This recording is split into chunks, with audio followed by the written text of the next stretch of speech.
Man, this new Joker figure is just brimming with excitement. Get it? Brimming? You know, because his hat brim is so big? Well, excuse me for trying to put the pun in page punchers.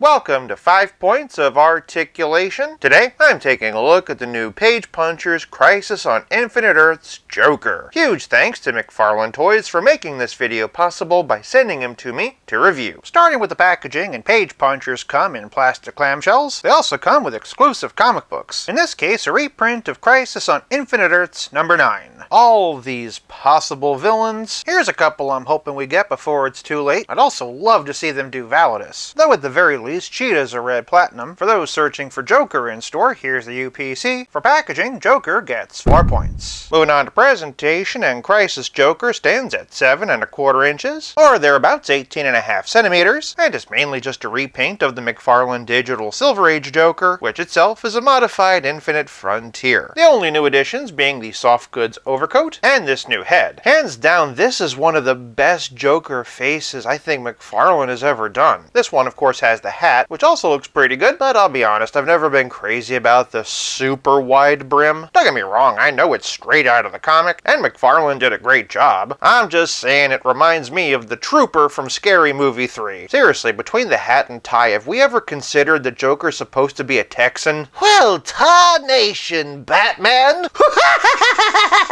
Doffing the coat, we can see the similarity between the two. It's hard to tell under these lights, but the new figure's purple is slightly darker, and I think I like it a bit better. I also absolutely love that they painted the pinstripes of the pants. That was really the only thing missing from this one. The yellows of the vest are the same, but while Silver Age gave him a slightly more comics-accurate grass green shirt, this one's a bit more neon. On the other hand, it does help the tie to stand out a bit better. Similar to Jonah Hex's Duster, the coat is made out of that lighter cape material. The benefit is that because of the figure's size, it hangs more naturally and doesn't bunch up around the articulation. It's a pretty nice and snug fit, and I appreciate the stitching around the wrists. The lapels are also pretty good, though they have a tendency of sticking out. I feel like a couple of even pretend buttons or pocket seams would have gone a long way to really elevate it, but for a mass market figure at this price point, I am more than happy enough. Also, depending on the mood you're going for, the pop collar can add a pretty neat effect. For presentation, I'm giving Page Puncher's Joker 4 points. Before we continue, if you want to put a smile on my face, do me a favor and give this video a big old like. Moving on to Poseability, and the nice thing about this lighter material is it doesn't really get in the way of articulation. Joker can look up this high, really accentuating that pencil neck, but that big old chin keeps him from looking any farther down than this. Fantastically creepy amount of side-to-side tilt. What do you mean you don't remember the Alamo? And of course all the way around. Moving on down, and even with the coat on, he can raise his arms over 90 degrees. Doesn't appear to have a rotator cuff, but you do still get a little bit of wobble. And while the arm technically can move all the way around, you're not going to want to do that because it will bunch. Of course, Joker has bicep swivel, and even with the coat on, the bend on that double jointed elbow is pretty near perfect. Wrist balls allow him to swivel and hinge either up and down or side to side, and then moving to the middle, Joker's torso is a rubber overlay with the engineering underneath. Between that and the tails of the coat, he doesn't really arch back that much. For perspective, here's standing straight, but to his credit, the hunch forward is much better than usual. You've also got a nice deep side-to-side tilt, and of course twist. Below the bright yellow vest, Joker has a standard McFarlane hips. He can kick 90 degrees, which isn't too shabby. Twist this far in, but not really all that far out. Nice bend on those double jointed knees though, and then all the way down, those spats have toe articulation, and ankle balls that can swivel, hinge, and like my headcanon shifting to Joker being a longhorn,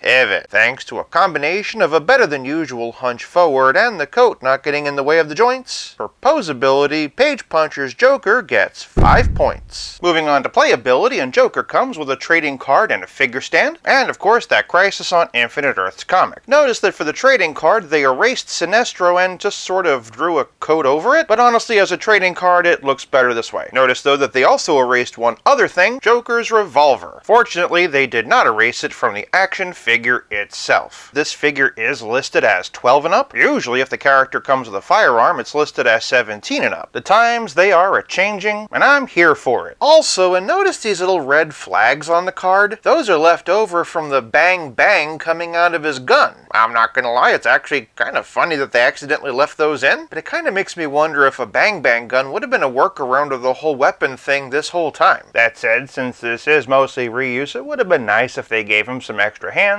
and an alternate hatless head. Even if it was just a repack of the Silver Age, that would be great. Don't get me wrong, I have this figure, so I'm fine without it, but it would have been nice for those who missed out on this one and are looking for that option. But playability is more than cards, comics, coats, and six shooters. It's also about how well your figure plays with others. For a couple of classic style Batman, and here's Nightfall and the Gold Label Year 2. That said, it does feel like one time where bringing the Silver Age version out seems appropriate. For some fellow foes, here's the regular and Platinum Edition version of the Penguin, Nightfall Catwoman while I wait for either a Year 1 or a Silver Age, the spandex-clad DC Classic Riddler, the McFarlane Digital Silver Age Two-Face, the kinda sorta superpowers-inspired Platinum Edition Mr. Freeze. I feel like a purple dome would have really helped to sell it. And lastly, that new classic-style beefy Scarecrow. The only question being, whose brim is bigger? For a relative scale comparison, here's Joker with Pizza Spidey and the Spectacular Spider-Man, and as always, here he is with Stealth Iron Man. You know, I thought that I was stealthy, but I can't see anything over that hat. Oh, come on, it's not that big. Are you kidding? If it was any bigger, David Grush would be testifying about it to Congress. Of course, I know you want to see some head swabs, but I'm going to be saving those for its own video and seeing how this coat looks on other Joker figures. You'll definitely want to make sure you're subscribed so you don't miss that one. Don't worry though, it's not going to be a long wait. It's literally coming out tomorrow. Long story short, between the head and coat, there's a lot of swapability potential.